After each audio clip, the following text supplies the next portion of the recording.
നമസ്കാരം. മലയാളി വാർത്ത ഇൻസൈഡിലേക്ക് സ്വാഗതം. ഇന്നത്തെ ഹർത്താലിനെ കുറിച്ച് ഇന്നത്തെ പരാക്രമണത്തിനെ കുറിച്ച് നമുക്കൊന്ന് നോക്കിയാലോ. ഹർത്താൽ ഏകദേശം അവസാനിക്കാറായിരിക്കുകയാണ്. സാധാരണഗതിയിലുള്ള ഹർത്താലിനേക്കാൾ കൂടുതൽ തരത്തിൽ വ്യാപകമായ ആക്രമണങ്ങളാണ് ഇന്നത്തെ ഹർത്താലിൽ റിപ്പോർട്ട് ചെയ്യപ്പെട്ടിരിക്കുന്നത്. ഹർത്താൽ തുടങ്ങി ആദ്യ മണിക്കൂറുകളൊക്കെ തന്നെ വളരെ ശാന്തമായി അല്ലെങ്കിൽ സാധാരണഗതിയിൽ തന്നെ ജനജീവിതം തുടങ്ങിയെങ്കിൽ പിന്നീട് മണിക്കൂറുകൾ പിന്നിട്ടപ്പോൾ ഹർത്താലിന്റെ മട്ടും നടപ്പും ഒക്കെ മാറുകയായിരുന്നു. തുറന്ന കടകളെല്ലാം തന്നെ വളരെ സമ്മർദ്ദപൂർവ്വം അടച്ചിടുകയായിരുന്നു. അങ്ങനെ വളരെ ശക്തമായി കടയുടമയെ പോലും അകത്തിട്ട് കട ഷട്ടർ ഇട്ടപ്പോൾ കടയിലെ ടൈൽസ് മുഴുവനും പൊട്ടിത്തെറിക്കുന്ന ഒരു സാഹചര്യം ഒരിടത്ത് ഉണ്ടാകുന്നു. കടയുടമയെ കടയ്ക്കകത്തിട്ട് പൂട്ടുന്നു. അത്തരത്തിലുള്ള ആക്രമണമായിട്ടുള്ള സംഭവ വികാസങ്ങൾ. മരിച്ചുപോയ നിതിനോട് എല്ലാവർക്കും ആദരവ് മാത്രമേ ഉള്ളൂ. പക്ഷേ ഈ കാണിക്കുന്ന കോപ്രാത്തരം കൊണ്ട് ആ നിതിന് നീതി കിട്ടുമോ? മറിച്ച് ജനങ്ങളുടെ വെറുപ്പായിരിക്കുമോ ആ നിതിന് ഉണ്ടാകാൻ പോകുന്നത്? തീർച്ചയായിട്ടും മാതാപിതാക്കൾ ഇതിൽ ഒന്നും ചെയ്യാൻ കഴിയാത്ത നിസ്സഹായ അവസ്ഥയിൽ തന്നെയാണ്. പക്ഷേ സമര അനുകൂലികൾ, സമരത്തെ പിന്തുണയ്ക്കുന്നവർ, അതിനെ പിന്തുണയ്ക്കുന്ന സംഘടനകൾ ഒക്കെ തന്നെ കഴിഞ്ഞ ദിവസം പറഞ്ഞതാണ്, വ്യാപാരികളൊക്കെ പറഞ്ഞതാണ്, കടകൾ തുറന്ന് പ്രവർത്തിക്കും എന്ന് പറഞ്ഞതാണ്. ഈ കാണിക്കുന്ന സമരം ഹർത്താൽ പോലെ ജനങ്ങളെ ഒന്നടങ്കം ബുദ്ധിമുട്ടിച്ചുകൊണ്ട് ഈ കാണിക്കുന്ന സമരം ഒരു വ്യക്തി സമരക്കാരോട് അങ്ങോട്ട് ചോദ്യം ചോദിച്ചപ്പോൾ ആ സമരക്കാർ തിരിച്ചു ചോദിച്ച ചോദ്യമാണ്, നിങ്ങൾക്ക് റാമിനെ പിടികൂടാൻ സാധിക്കുമോ? കൂലിപ്പണിക്ക് പോകാനായി അദ്ദേഹം വന്നതാണ്. ബസ് തടഞ്ഞിട്ടിരിക്കുന്നുണ്ട്. അദ്ദേഹത്തിന് പോകാൻ കഴിക്കുന്നില്ല. ഇന്നത്തെ ചിലവിന് ഒരു പണവും കിട്ടാൻ പോകുന്നില്ല. അതിനെക്കുറിച്ച് അദ്ദേഹം സംസാരിച്ചോണ്ട് കഴിയുമ്പോഴാണ് ഒരു സമര അനുകൂലി അദ്ദേഹത്തോട് ചോദിക്കും, നിങ്ങൾക്ക് റാമിനെ പിടിക്കാൻ സാധിക്കുമോ, പിടികൂടാൻ സാധിക്കുമോ എന്ന്. അവിടെ തീർച്ചയായിട്ടും ചോദിക്കേണ്ട ചോദ്യം എന്ന് പറയുന്നത്, ഞങ്ങൾക്കൊന്നും ചെയ്യാനില്ല. ഈ കാണിക്കുന്ന സമരം നിങ്ങൾ കാണിക്കേണ്ട എവിടെയാണ്? പോലീസ് ആസ്ഥാനത്തോ അല്ലെങ്കിൽ ഇയാളെ ഇതുവരെയും പിടികൂടാത്ത ഇടങ്ങളിലോ പോയി വേണം കാണിക്കാൻ. അല്ലാതെ സാധാരണക്കാരുടെ ജനജീവിതം ഇത്രയും ദുസ്സഹമാക്കിക്കൊണ്ടായിരുന്നില്ല ഈ സമരം നടത്തേണ്ടത്. മരിച്ച തലയ്ക്ക് മുകളിൽ നിൽക്കുന്ന നിതിനെ വെറുപ്പിക്കാനല്ലാതെ ഈ സമരം കൊണ്ട് എന്തെങ്കിലും അനുകൂല മാറ്റങ്ങൾ നിങ്ങൾക്ക് ഉണ്ടാകുമോ എന്ന് നമുക്ക് ചിന്തിക്കേണ്ടിയിരിക്കുന്നു. തീർച്ചയായിട്ടും കോട്ടയത്തൊക്കെ തന്നെ കൈക്കുഞ്ഞുമായി എത്തിയ യാത്രക്കാരിയോട് വളരെ മോശമായി പെരുമാറി. എന്നാൽ യാത്രക്കാരി തികച്ചും കൃത്യമായ ഒരു മറുപടിയാണ് എല്ലാവർക്കും നൽകിയത്. എന്തായാലും ഇന്ന് വ്യത്യസ്ത ഇടങ്ങളിൽ നടന്ന ഹർത്താൽ കാഴ്ചകൾ കാണാം. ഒപ്പം അതുപോലെ തന്നെ ഈ സ്ത്രീയുടെ, ഈ കൈക്കുഞ്ഞുമായി എത്തിയ ഈ അമ്മയുടെ ധീരനായിട്ടുള്ള മറുപടി നമുക്കൊന്ന് കേൾക്കാം. മുഖ്യമന്ത്രി പിണറായി വിജയൻ നിങ്ങളെല്ലാം കണ്ട് രസിക്കുന്നുണ്ടല്ലോ എന്ന് മാത്രമേ ചോദിക്കാനുള്ളൂ.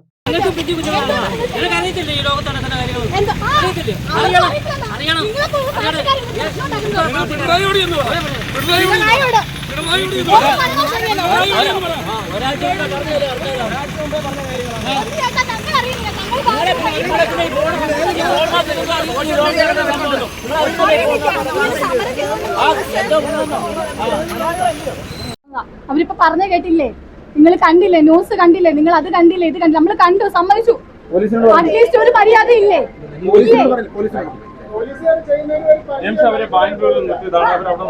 ഞാൻ പറയട്ടെ, ഇപ്പൊ ഞങ്ങൾ പോയി പോലീസിനോട് പറഞ്ഞു. അയാൾ പറഞ്ഞു കേട്ടോ, പിണറായിയോട് പറയുന്നു. എന്ത് പിണറായിയോട്? ഈ ഭരണം വന്നതോടു കൂടിയാണ് ജനങ്ങൾ ഇങ്ങനെ ആയിപ്പോയത്. മനസ്സിലായോ? ജനങ്ങൾ ഇങ്ങനെ ആയത് ഈ ഭരണം കൊണ്ടല്ല, വേറൊന്നും കൊണ്ടുമല്ല. ഇന്ന് ഞാൻ ഇവിടെ നിന്ന് പ്രവർത്തിക്കുന്നു. നാളെ എന്റെ ജീവൻ ഇല്ലാതാവുമെന്നും എനിക്ക് ഉറപ്പ്. എന്താ എനിക്ക് ഉറപ്പ്? ഒരു ഉറപ്പും ഇല്ല. എവിടെ ആയാലും ഞാൻ തുറന്നു പറയേണ്ടത് ഞാൻ തുറന്നു പറഞ്ഞിരിക്കും. ഹർത്താലുകാരോട് നമുക്ക് പ്രത്യേകിച്ച് ഒന്നും പറയാം. അവര് ചെയ്യട്ടെ. നാളെ ഒരു കാലത്ത് നമുക്ക് അവർക്ക് ഇതുപോലെ ആണെന്ന് എന്തുണ്ടായി? ന്യൂസ് പ്രത്യേകം പറഞ്ഞിട്ടുണ്ട്, യാത്രക്കാർക്ക് തടസ്സം ഉണ്ടാക്കരുതെന്ന്. KSRTC ബസ് വിടണമെന്നാ പറഞ്ഞത്. എന്തുകൊണ്ട് അവർ വിട്ടില്ല? ഞങ്ങൾ ഭക്ഷണം കഴിക്കാൻ ഞങ്ങൾ പൊടിക്കുഞ്ഞുങ്ങൾ നിങ്ങളുടെ കുഞ്ഞുങ്ങൾക്ക് കഴിക്കാത്തതാ. കണ്ടോ? ഒരു ചിന്തിക്കാനുള്ള കഴിവില്ലേ? നാളെ ഒരു കാലത്ത് അവന്മാരെ വീട്ടിലായിരുന്നു അവന്മാർ ഇത് ചെയ്തേ. അവന്മാർ ഭാര്യമാരെല്ലാം ജോലിക്ക് പോകുന്നില്ലേ? നിങ്ങൾ അങ്ങനെ പോകും? സമരക്കാരോട് പറ, ഓട്ടോ പിടിച്ചു വിടാൻ പറ. എങ്ങോട്ടാ പോണ്ടേ?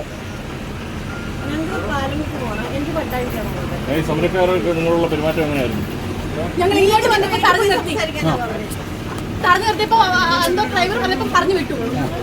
ഞങ്ങളൊന്നും പോലീസിന് പറയുന്നുണ്ടോ കൊണ്ടുവരണമെന്നാണ്?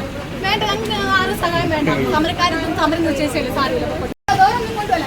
ഇന്ന് ഞാൻ ഇവിടെ നിന്ന് പ്രവർത്തിക്കുന്നു. നാളെ എന്റെ ജീവൻ ഇല്ലാതാവുന്നത് എനിക്ക് ഉറപ്പ്. എന്താ എനിക്ക് ഉറപ്പ്? ഒരു ഉറപ്പും ഇല്ല. എവിടെ ആയാലും ഞാൻ തുറന്നു പറയുമ്പോൾ ഞാൻ തുറന്നു പറഞ്ഞിരിക്കും. ഹർത്താലുകാരോട് നമുക്ക് പ്രത്യേകിച്ച് ഒന്നും പറയാം. അവര് ചെയ്യട്ടെ. നാളെ ഒരു കാലത്ത് നമുക്ക് അവർക്ക് ഇതുപോലെ സാഹചര്യം അറിയാൻ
റേഡിയോ പത്രങ്ങൾ മുഴുവൻ പറഞ്ഞതാ.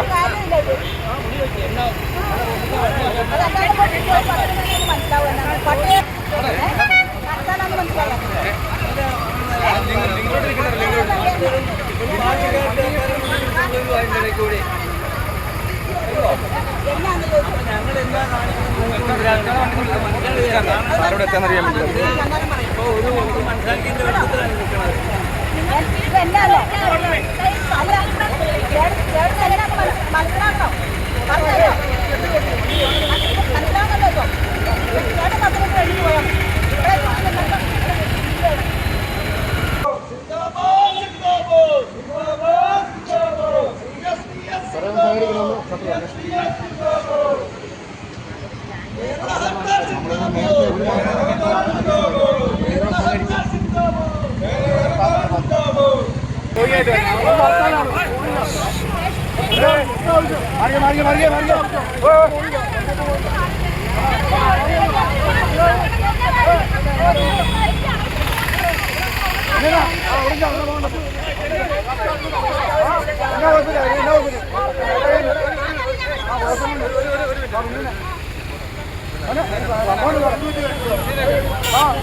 ആണല്ലോ.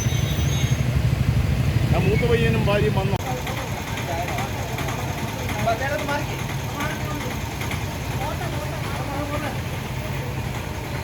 അവരാണെന്നുള്ള വിവരം അച്ഛനാന്നുള്ള വിവരം റേഡിയോ പത്രങ്ങൾ മുഴുവൻ പറഞ്ഞതാ.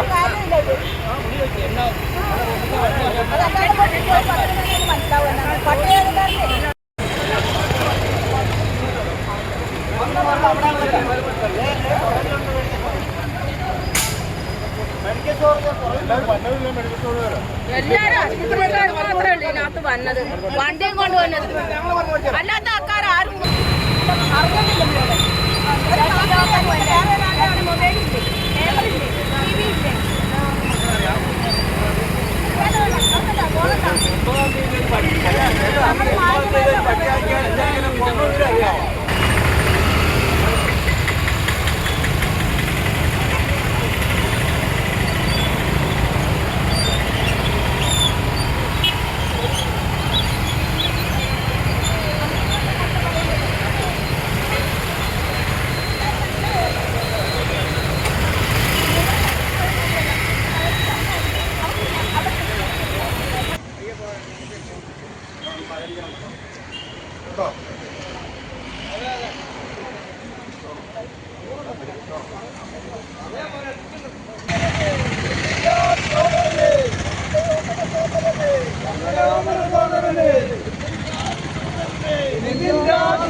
കൊണ്ടുവരണം